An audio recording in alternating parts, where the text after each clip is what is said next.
Welcome to Pivot Points, a new series featuring some of the world's most successful women, candidly sharing their stories and insights about how they made it to the top and how you can too. Hosted by Perry Yeatman, a straight-talking global executive and award-winning author who created the career and life of her dreams and now wants to help other ambitious women do the same. Welcome. This is Perry Yeatman, host of Pivot Points.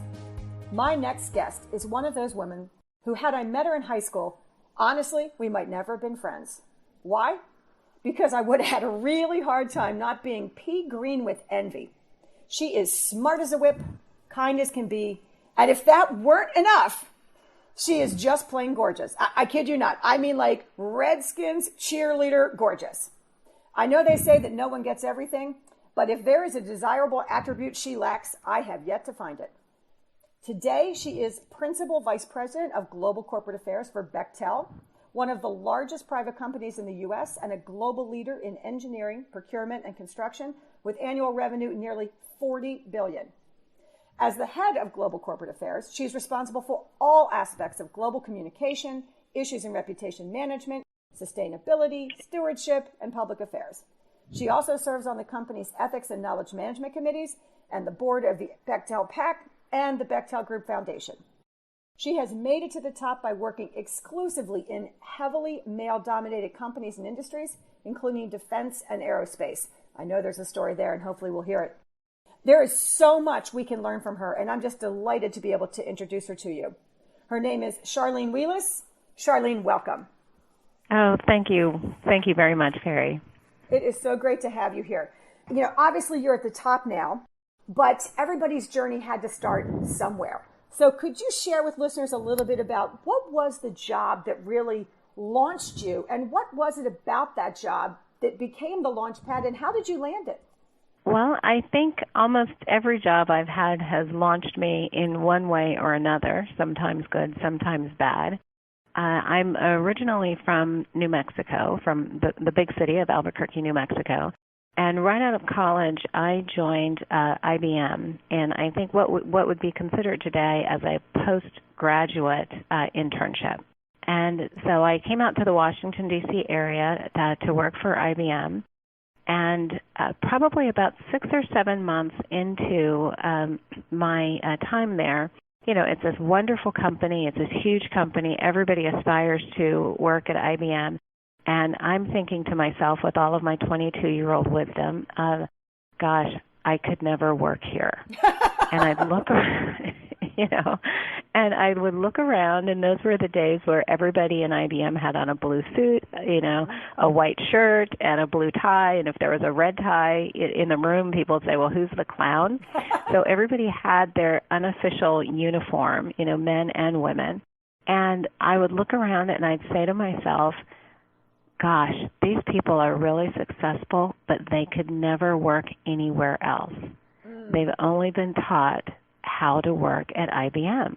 And for some reason, for me at 22 years old, that just sounded like a fate worse than death. So I could not get out of there fast enough. And of course, my friends are saying to me, you work at IBM and you're going to walk away from that? Yeah, I was like, absolutely. Yeah, exactly. Yeah, it's like there is nothing about me that's clone-like, and I'm not going to start now. So I would say that job launched me into an environment that so many people wanted that I knew I absolutely did not want. So I spent the next couple of years, quite frankly, bouncing around a bit. You know, I'd have one job for 1 year, another job for another year.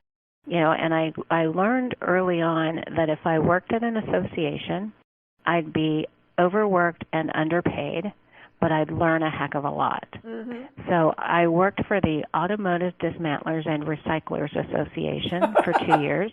Never even heard of it. Okay, you go. Right. Which is really just a nice way of saying junkyard dealers. Oh, gosh. And that taught me so much. Not the least of which, if I ever need to get a full-size car crusher into a convention center, I know how to do that. And someday that skill might be helpful. But I was able to, in that job, I was able to really focus in on what I liked about a communications career and what I did well and what I didn't do so well or what I didn't like.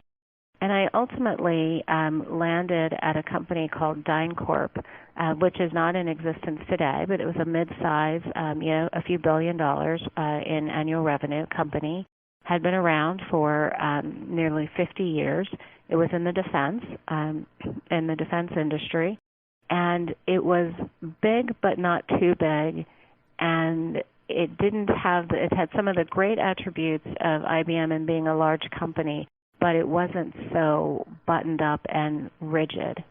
And so there I was able to join their team, their communications team, and really cut my teeth in different areas of communications. And I would say that is where I really started to launch my career. And I ultimately spent 10 years at DynCorp, and in that job, in that company, was the first time I was promoted to a vice president and made a corporate officer. So it became a pretty significant job for me. That's great. And you know what I love about that story is a couple things. One, what you point out, which I think is true for everybody, and I think when you're landing your first job, you don't really necessarily believe it.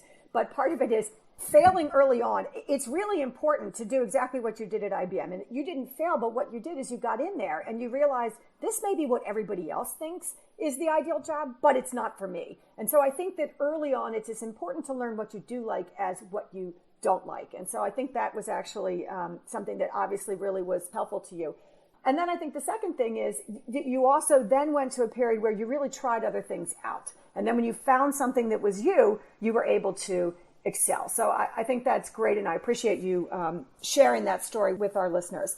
So you were there for 10 years. You became a corporate officer. So now you're already kind of at least midway up the ladder. In this period, I don't know exactly when it happened for you, but I do happen to know that you are married and that you have two beautiful daughters, I believe. So how and when did you figure out the family thing? And as you were doing that, what kind of choices and trade-offs did you have to make, and how did you make it work? Wow, those are big questions. So to start with, I would say, one, thank you for just acknowledging kind of my path up to that point.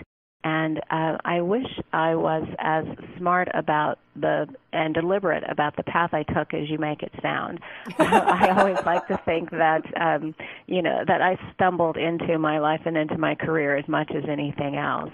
And so while, again, at the ripe old age of 22, while my decisions were quite deliberate, I think that I was fueled more by just a feeling of not being comfortable or being anxious or having the just complete blind confidence of a 22-year-old, as opposed to someone who set out and said, okay, I know exactly what I want and exactly what I'm going to do, and I'm going to find a path, right? Yep. And I admire people who did that, but that absolutely was not me. But to get to your question, so when I worked at DynCorp, I'd worked there for 5 years, and then I left because I got antsy, which is what I tend to do.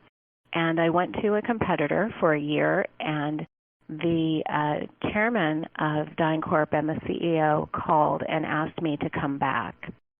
And when I was in conversation with them to go back to DynCorp, and my supervisor, who was the director of communications, had left, they asked me to come back and to take her job. And I said, great. And so as we were talking through the negotiations, they said, okay, this is what we're going to pay you, which was a better sum, but somewhat moderate, I thought, but a better sum for me. And so this is what we're going to pay you, and after you're in the job for about 6 months, then we're going to give you a 10% raise because we see that you can operate at the director level. And so I learned a really valuable lesson there because I said no. I said, if you want me to take the job and you think I can do the job, then you need to pay me for the job now, not wait until I prove myself 6 months from now. Good for you. And that was really key because I was prepared to walk away because I had a job. I didn't necessarily need another job, even though I really wanted to go back. But seeing their reaction, which was that they had more confidence in me because I pushed back. It was this weird kind of thing. As a woman, you're afraid that they're going to say, well, forget you, we're going to go to somebody else. But instead, they're like, oh, well, she's got quite a pair on her. Let's go for this, right? Exactly. Good for you. So it's when I went back to DynCorp that I then became later, a few years later, became a vice president and a corporate officer. But to get to your specific question, so when I first joined DynCorp, I had. I had just gotten married about a month before I started at DynCorp, and I got that job, by the way, by answering an ad in the Washington Post, classified. Oh, my gosh. And that almost never happens. That's almost, exactly, that never happens. I have actually never met anybody who actually got a job that way. Okay, there you go. Yes, I did. I just saw it, and I sent my resume in, and next thing you know, I'm there. And that was an interesting time. I being a newlywed, and starting a new job was really not hard for me at all. I was a workaholic. I married a workaholic. So as a two-career couple who were both workaholics, we were just cruising along. There were no issues. It wasn't, well, when are you going to be home? And I said, oh, I'm working late. And when I say workaholics, I mean, I would take my computer to my husband's office, and we'd both work there till midnight, kind of thing. I mean, we were crazy. Okay, you insane. were crazy, sure. We were absolutely nuts, but it was fine. And then we had children. 2 years later, we had children, and it dawned on us that there was probably a really important conversation we were supposed to have that we didn't. Right. And that was what happens when we start a family. Who somebody stays has home, to feed who them. doesn't. Somebody has to clothe them. Right. Mm-hmm. Right. And so that began a very complicated time in my career and my life. I was raised by a single mother who worked two jobs. And I almost never saw my mother. I was very active in school. She didn't come to my school events. She couldn't. She was working. And I understood that she was working so hard so that I could grow up and, be the first person in my family to graduate high school or to be the first person in my family to go to college. So she drove into me very early on the importance of independence, the importance of working hard, and the importance of always being able to take care of yourself. Mm-hmm. I married a man who came from a very traditional background. Father worked, mother stayed home, dinner was on the table at 6 o'clock, everybody ate together. What the husband said goes, right? Oh, yeah. And, and we just could not have been at more opposite ends. Yep. So once we had children, my husband assumed that I would want to stay home and take care of them. And to be quite honest, I thought that too. Mm-hmm. Sure. But 6 weeks into motherhood, and it's time to go back to work, and I realized I can't wait to go back to work. Yeah. And my husband was shocked. Mm-hmm. and it never occurred to him, and so it just became very clear to me that I was going to go back to work. So that was very difficult for our relationship. I would say for a good 10 years. Mm-hmm. For me personally, it was very trying because society told me that I wanted to be home and be with my kids. And I want to try to work part-time so I can spend more time with my children. But that's not what I wanted to do. Mm-hmm. So I felt bad for doing what I wanted to do, but I knew if I stayed home, I would not be a very good stay-at-home mom. So therein started a period of my life where I pretty much, got in my car on my way to work, cried the whole way because I'm leaving my babies, and I want to be leaving my babies because I want to go to work, but everybody's telling me that's not what I'm supposed to want to do. And I get in the parking lot, I, dry my tears, pull myself together, put on my game face, and go into the office. And it was a constant battle with myself, with the people around me, with my husband. I really felt like I had to fight for my career at every moment, whether I was at the office, because certainly you have bias at the office about these things, at home and with other people, where I'm always having to justify at that time why I was working. Wow. And my husband is successful in his own right, and I would find myself in these events where I was I'm his wife, so I'm the spouse, right? And so the men folk are off talking, right? And I'm with the spouses, most of whom are stay-at-home moms, which is a lovely thing to do.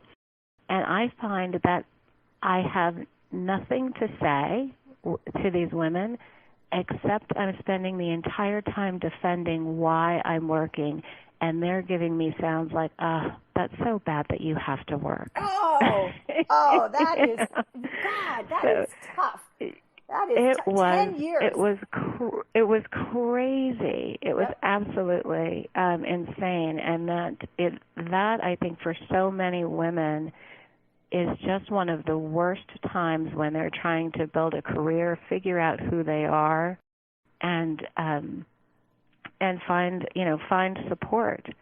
I think things are so much better now, but you're also in the workforce, and as you said, my career has been in male-dominated industries. And so you have executives who are making decisions for you, like, we can't give that project to Charlene. She has 2 kids at home. She wouldn't want to take that, right? So the question would never even come to me.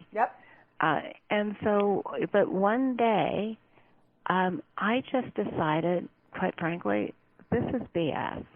You know what? I am not going to apologize for what makes me happy. And if I'm happy, I'm going to be a better parent, and I'm going to be a better wife.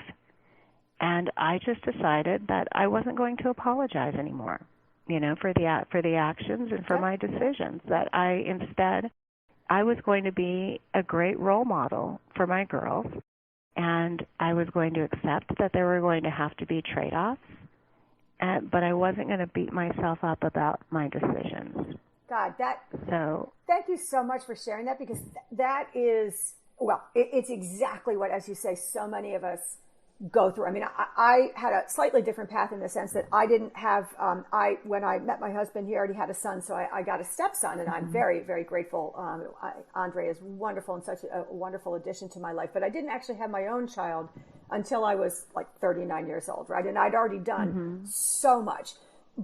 And it was in between. I left Unilever when I was 8 months pregnant with Kirsten.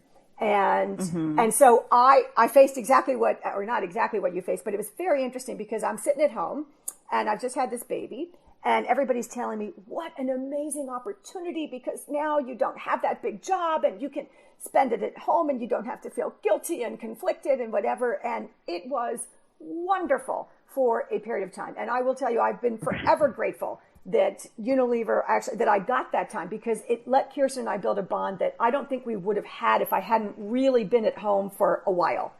But like you, I realized I am not a stay-at-home mom. In fact, I will be miserable at this job. Like, this is just not, it's not it. I loved being a mom more than anything, but I absolutely positively loved work too. And so when we moved to Chicago and I joined Kraft, Kirsten was about 18 months old, and my husband, we had the conversation. We actually agreed he would stay home. And I think that's part of the Danish thing, right? It's a very different society. They're very culturally, aware, and they're kind of like, a girl or a boy, anybody can be the great parent. It doesn't matter which sex you are. So he decided to stay home.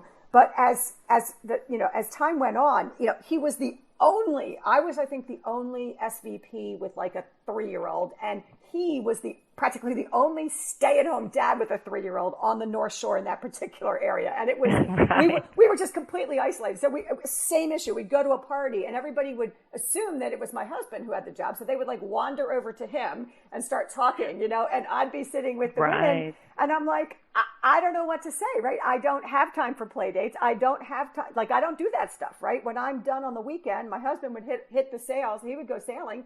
And I would have Kirsten all day, and we would just hang out by ourselves because there was nobody there for me. So it is tough. It is really tough. And I think the one question, so you said your mom was a great role model for you. How else did you get through that? I mean, 10 years is a long time to be driving into the parking lot and having to dry the tears and put on the game face.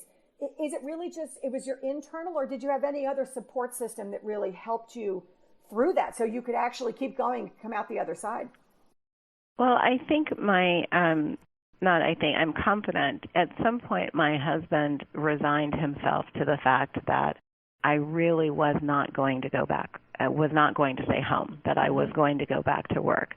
So once we got to that point, then he and I were able to negotiate more, you know, and share the drop-off, share the pickup. And I also, as I was going through my career, if I'm being honest, you know, I was making more money, so I was able to outsource more, right? So, Absolutely. so all of those things around the house that typically would be women's work, right? I would outsource it, right? So we're no longer arguing about, you know, why the house isn't clean. You know, we're not arguing about, well, this was outside work, you know, mowing the lawn because we were able to get a lawn service. So I really bought my way out of some of the stress. Yeah, and, it's important. You know, if I'm being honest, now I'll tell you that there were some things that, you know, I said I started making decisions and I refused to apologize for them. So if you'll indulge me for one story, you know, I love to tell people the story of where I paid my daughter not to be a Girl Scout. Oh, okay, I got to hear this. Yep.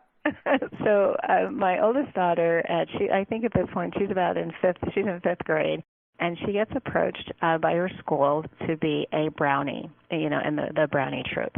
And she really wants to do this. And so the head brownie mother calls me. I know there's an official name. I just don't know what it is.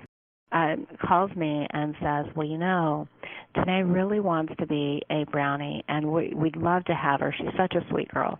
And I said, great. If she wants to be a brownie and you all want her to be a brownie, I'm all for it. But understand, I cannot go to the meetings in the afternoon. You know, the patches or whatever those things on will be sewn on by the cleaners.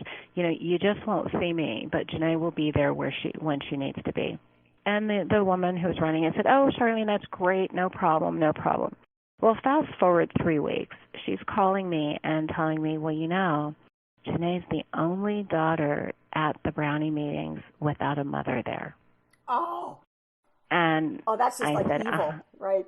Yeah, right. I said, Yeah, exactly. Said, like, well, I told you this. Right. This is not a surprise to me. Right. She said, well, it would be really great if you could come to the next meeting. You know, it would probably mean a lot to Janae. And, of course, whenever anybody says it would mean a lot to your kid, you know, you're not going to say no, thanks, and hang up. So I said, okay, great. So we're at the next meeting. I get to the school. Of course, I'm running into the woman's house with my daughter. I'm in my suit. I've got my earpiece on, you know, trying to finish a conference call, rushing in, and, you know, we get in the door. And we sit down, and I look around, and the only way I can say it is that there's this group that I have dubbed the Mommy Mafia staring back at me. Okay? And they are really nice women in cute little tracksuits and ponytails and cups of coffee, and they're looking at me with total disdain, right? Yep. Because I'm a little frazzled, I'm in my suit, I'm in high heels, the whole bit, and then we do this crafting thing, which was whatever, and we leave the meeting, and my daughter and I get in the car, and she says, Mommy, next time you come to a meeting, could you dress more like the other mothers? And I said, no, I can't. This is what I look like. And no, No, I can't, and I'm not going to stop off in the bathroom of the McDonald's to change clothes. I'm not doing it. This is it. And so, we got through that, and then they called me a couple months later or whatever and said, "Hey, would you mind being the cookie mom?" And that's I said, a big job. Oh my goodness. Yes. I said, no, I'm not going to be the cookie mom. I will not be the cookie mom. I said, I'll do things, but I'm not going to be the cookie mom. They said, okay, no problem. So then they called a couple of weeks later and said, well, we're at the end of our season, and we always end it with a camp out. And we go, off into the woods, and they stay in these log cabins, and they fish and do whatever you do when you go into log cabins in the woods. And they said, would you mind being the lead mom for this trip? And I said, do I look like I camp? What would make you think that I would do this? I'm thinking, I appreciate you trying to keep me involved, but my husband's sister, my sister-in-law, used to work for the Forest Service. And so I'm relaying this conversation to her, and she said, oh, well, Charlene, I'll do it. I said, okay, great. So she goes off for the weekend. They all have a great time. There's one end of your kind of party, and so I go to that, and all I hear about the entire time at this party is how great Aunt Karen is. And boy, we just don't know what we would have done without Aunt Karen, who is my husband's sister, right? Yep. At every conversation, that Aunt Karen, she was just amazing. She knew everything to do. She did this, did this. I was like, yeah, okay, whatever. Yeah, that's right. She's thinking, I get it. You're right. It's like my goodness, I cannot escape this.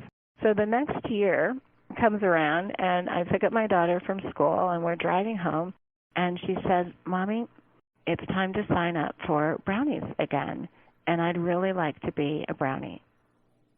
And I'm thinking to myself, holy smokes. So I'll never forget it. We're at a stoplight, and I look over at her, and I said, sweetheart, if you want to be a brownie, I will fully support you. However, if you decide not to be a brownie, I will give you $100 cash right now, and we'll go shopping. And bless her heart, she looks at me, and she says, I'll take the cash. Oh, my God. Oh, my God. That is priceless.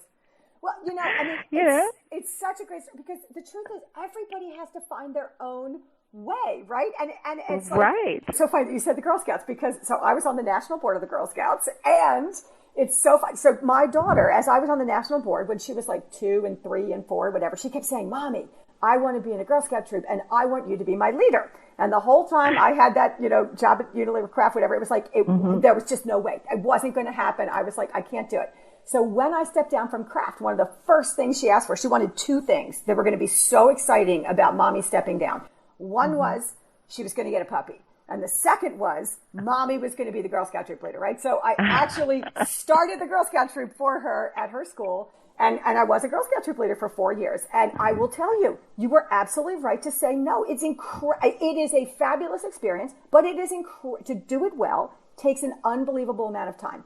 And if if it's not your thing, then, it became the thing that Kirsten and I could really do together uniquely. But if it's not your thing, then absolutely the right decision is to say no. But so many women, I think the other thing that's really important that you already said, which is put down the guilt, right? Once you own the decisions that you make, and once you can put down the guilt, whatever else you do is going to be fine, because your kids know it's really you, that you love them, you care about them, you're there for them, but that you're also you, and you don't have to be like every other mommy in order to be able to be successful, not only as a career person, but successful as a parent and as a mom. And so I think that it really matters. But so many of us we bite off more than we can chew, and then we never enjoy anything because we're just running like crazy and we can't make it all happen.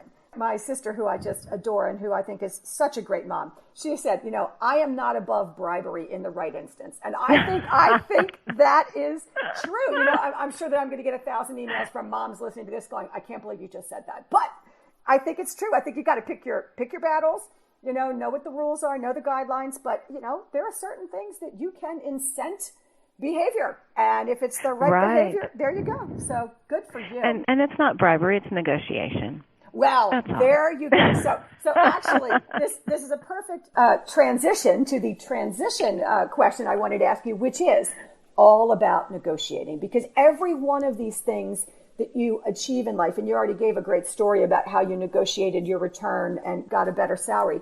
How did you learn to negotiate well? What are your tips for negotiating well? Because if women can't learn to do that, then all of these difficult situations, whether it's the trade-off with your husband or whether it's getting the right promotion at work, all of these things are going to be really hard to achieve. Yeah, and negotiation, it tends to be very, very difficult for women. And I've even recently read some stories that talk about the gender pay gap, and that partially what is at the root of some of this disparity in pay is that men will negotiate for more, and women will just be so thankful they got the offer that they don't negotiate. So, like many things, I think, as I've said in my life and my career, I kind of fell into negotiation as well. So, a couple of things that became clear to me is that when you negotiate, it's going to be so incredibly uncomfortable. And you just have to say, okay, it's going to be uncomfortable. I don't like talking about money, but I know I'm going to be really, really upset if I take a job and I think I'm worth more and I've devalued myself going in. Mm-hmm. And so, with the first opportunity with DynCorp and negotiating on salary, I just really felt like, hey, I was more insulted at the fact that the company was saying to me, well, we think you're qualified enough to try you out, but not enough to pay you for what we're going to be asking you to do. Yeah. Right. So I was just so insulted by that. I just said no. Right. You either pay me the money, and I'd known both of these gentlemen quite well, and they over the years had become great mentors of mine. I remember them saying to me, the president saying to me, you would walk away from this for just for 10% more? You'd be willing to walk away from this opportunity? And I said, yes, I would be. It's the principle. Yeah. Exactly. It's right. Yeah, it doesn't feel right. Yep. And they came back and said, okay. So that's how that worked out. When I left DynCorp and I went to another company that was also a defense company, and there I was only looking to leave DynCorp because I knew the company was going to be sold.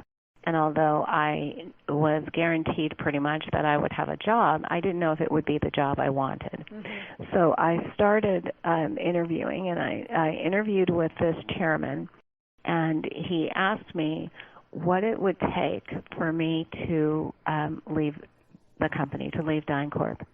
And at that time, the CEO and chairman and I were still very close, but I was especially close to the CEO. And I just knew it would hurt me to leave him, mm-hmm. because I believed in his vision, I believed in his strategy, and, we were a duo.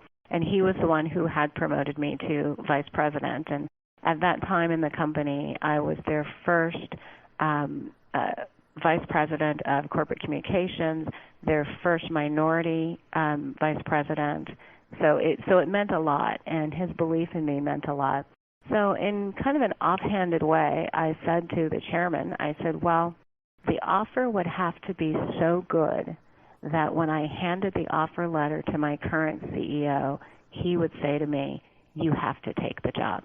Oh, okay. Good move. And right, and where I got that set of gonads, I have no idea. But I think it was because I just, my CEO, Paul, I just loved him. And I didn't want to abandon him. So when the offer came in, the chairman offered me twice what my current salary was. Wow. Literally twice. Yeah. Tough to turn that down. So there was really no decision to be made, and I went into my CEO and I said that I'm resigning, and we both kind of teared up, and he said, "Are you sure about this?" And I handed him the offer letter. And he looked at it, and he said, you have to take this job. There you go. Delivered exactly what you asked for. Yep. Right. So then, and then coming into the job, I realized again that, having done that and having said, the offer has to be so good, where I'm so concerned that I'm coming across as arrogant or greedy, from a male point of view, oh wow, well she's kind of tough, Confident. This is who we need, right? It did the exact opposite of what I thought it would. And so now when I talk to my friends who are going through job changes or they think they need to ask for a raise, which is always a horrible thing to do and rarely turns out well. But when they're going through a job change, I tell everybody that period between when they offer you the job and you step foot in the door, you are never more valuable than at that moment. Mm-hmm. So take advantage of it, and whatever it is you think you need or that you have earned, ask for it. Because the worst thing that can happen is they say no, right? And you go back to the original offer, or they get upset and don't offer you the job. But guess what? Hopefully you were smart enough not to resign from the job you had. Right? Exactly. So, Exactly. So I tell them, take the risk because you have nothing to lose. Yeah, I think that's great advice, particularly for women, because we are, kind of as a gender. Now, I mean, you know my basic personality, right? Like taking risk has never really been my problem. So I find it hard to even think about how that is. And my daughter seems to be turning out exactly like me, quite just a go for it type of person. But I think that for most women, it is very difficult to do. And so you're absolutely right. I think of it as calculated risk. Like you said, you actually, you don't let go of the job until you have the next job. But if you don't have to have that position, and most of us don't, we are lucky to be in a position where we don't have to have that next job. I think that it's really, really important that you do actually then, decide what really matters to you, that you negotiate hard but fairly for it. And then you be prepared to walk away. And if you're prepared to walk away, what I have found is 95% of the time it happens exactly the way you say, which is they end up having more respect for you, not less. Absolutely. And I have found that to consistently be the case in my career, consistently. So you're already at the top, and I'm just conscious of time. So I want to move on. I want to do a little looking back now, because you've been an executive for many years. So every woman I know, every successful woman I know, has at some point had to overcome some bad breaks or big failures, or frankly been on the receiving end of some unacceptable behavior. Obviously, none of these things derailed your rise to the top. So would you be willing to share one of the most difficult or outrageous things that happened to you and how you handled it? Well, sure. I can. There have been so many. I have to think about which ones to choose. I think being a minority female executive in a male-dominated, and I'll say it, white male culture, is just wrought with challenge. And I tell anybody that if you aren't resilient, don't even go there. Yeah. Because it can absolutely be brutal. And there's this belief, I think people think that as you rise through your career and you hit that VP, that executive level, that all of that stuff falls away. No. But it actually gets worse. Right? And so, I think of times when I've been in meetings and I'm the senior person in the room. But the men, walk in and, they're kind of waiting for, well, who's going to start the meeting? And then I start the meeting and they all look at me like, whoa, what just happened here? What just happened here? And I'll tell you, even, later in my career, it's been, I've gotten some of the most interesting feedback. The job that I'm currently in, when I started this job, someone else, a man, a white male, was working here as well. He was fairly new, and after a year or so, he decided to leave. And he's telling me that he didn't like the culture, whatever, it didn't work for him. And he said, I'm going to give you a piece of advice, Charlene. I said, sure. He says, you look like a Barbie doll. No one is ever going to take you seriously. You really should think about a new career. Oh, my goodness. I mean, I agree, you're gorgeous, but wow,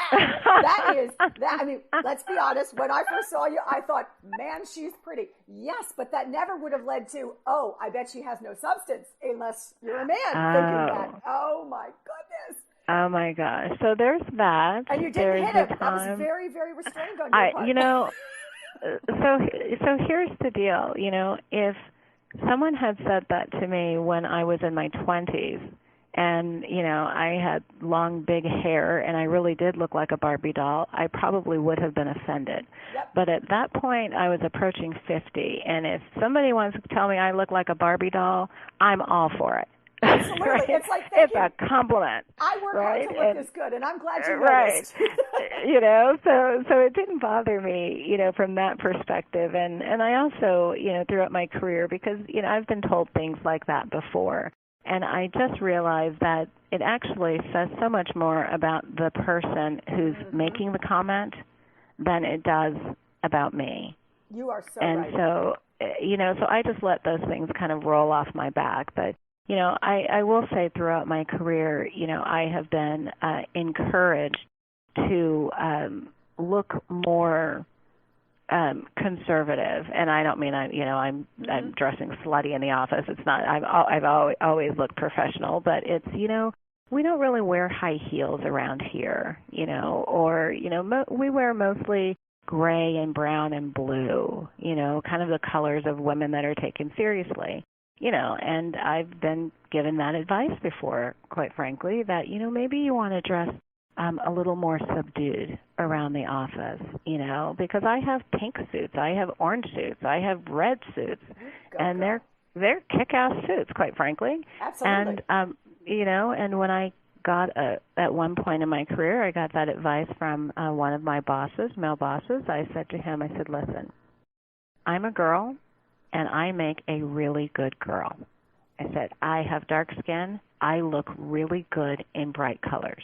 Therefore, I am going to dress like a girl in bright colors. And it has nothing to do with my qualifications. I love that. And it's also, it goes right back to that, you've got to be you, right? You figured out who you were. You owned it. People talk constantly about how women are so scrutinized in looks and whatever else. And here's an example where you've actually kind of got it going the other direction, which is, if you read all the headlines, it's like, she looks frumpy, she looks old, she looks tired, she looks whatever. You've got people saying, you're too pretty to be an executive. Now, that is equally unfair and equally ridiculous and equally irrelevant. Let's be really clear. It's not relevant whether you're beautiful and you're an executive. I'm so glad you shared that, because I just think there are a lot of beautiful women who think that they have to not be themselves, not be beautiful to be taken seriously. And I think that if you can stand your ground and you can really lead with the substance, it is true that people will notice your look. If you read the research, it says people take 7 seconds to make up their mind about you. And only 7% of that impression is actually from what you actually say, the words you actually say. Everything else comes from some other form of impression, tone or look or whatever. So yes, you've got to be aware of that. But I think that once you're aware of it, you can decide. It is up to you to decide how you want to live in your own skin. And if you decide, I'm still wearing hot pink because I look damn good in it and I'm going to rock it, I think you should. And I love that you do. And that is what it is. Yeah, and I will say, though, that making those decisions, everything is a trade-off, because it didn't come without a cost, right? Yeah. Because, I still got the comments of, oh, my gosh, we thought you were just an empty suit, right?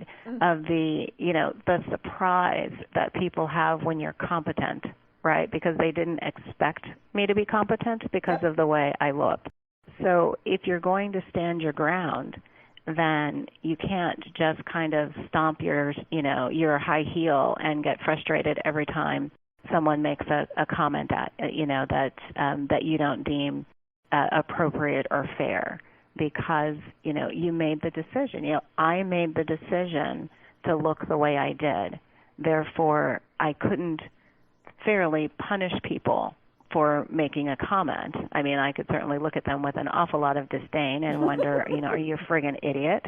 And I've had comments that sometimes have made me feel like when I've been in companies, it's like, if I were the litigious kind, I could own this company. Yep. That some of the things were so inappropriate. But you have to make those decisions, and so and you don't apologize for them, but you also have to be willing to take the other side of it. And so I know that in those first 7 seconds that people, men and women, quite frankly, are going to size me up, and they're going to make whatever assumptions they want to make. And I'm okay with that, right? Because I only have to prove things to myself at this point. But I think, I think sometimes people, they make these decisions like I've made and said, I'm going to be my authentic self, but then I'm going to punish you every time you call me out on that, right? And then that's not really fair either. Yeah, you're exactly right. I think back to the idea you have to own the decisions that you make, right, and the repercussions of them. But I do think that's great. So I just have 2 questions left. One, just because it's kind of fun. So I wondered if you had the chance to have a superpower lunch with any 3 women in the world, alive or dead, who would they be and why? Well, first and foremost, it would be my mother, who passed away 23 years ago. Oh. So she is a woman who worked so incredibly hard so that I could become who I am today. And she never lived long enough to see that happen. Oh. And, people ask me often what drives me to be successful. And, some of it are your standard things. It's, it's my family. But really for me, it is my mother sacrificed so much for me to have a good life and for me to have opportunity that I always think, how dare I not try to do everything I can to be successful? Wow. Because my success to me is really just to honor her. So without a doubt, first and foremost, it would be my mother. I've got goosebumps. That's really powerful. Yep. Well, it's just, and it's true. It's true. It's true. I mean that would be first and foremost.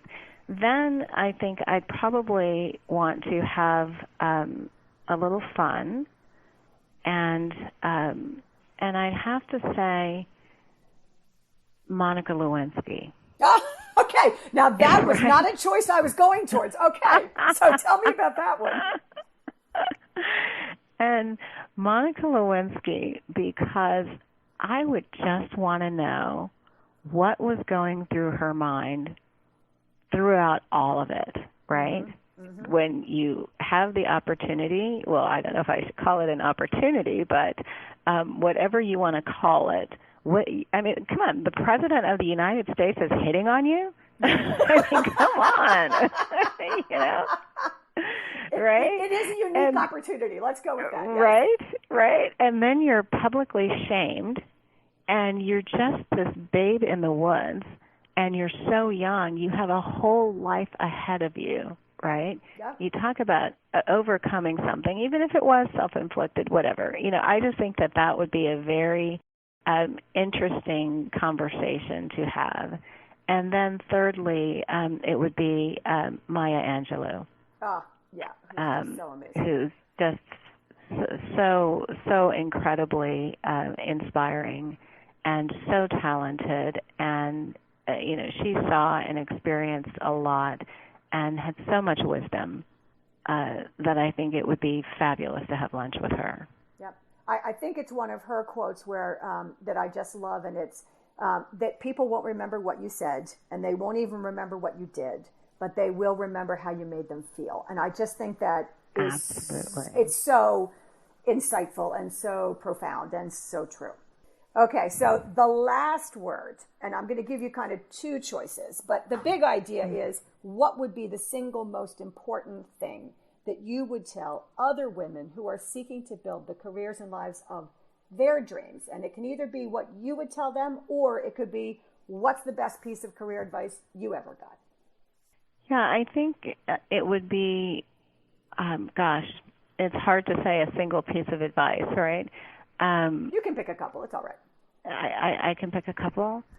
I would say don't be afraid to ask for what you want, because if you don't ask, then others are going to assume, and it might not be the assumptions that you want. Be your authentic self, because that's really the only thing that you can be and that you can own. And as I said before, don't apologize for the decisions you make. Right? I have one daughter who has graduated from college, and she started her first job.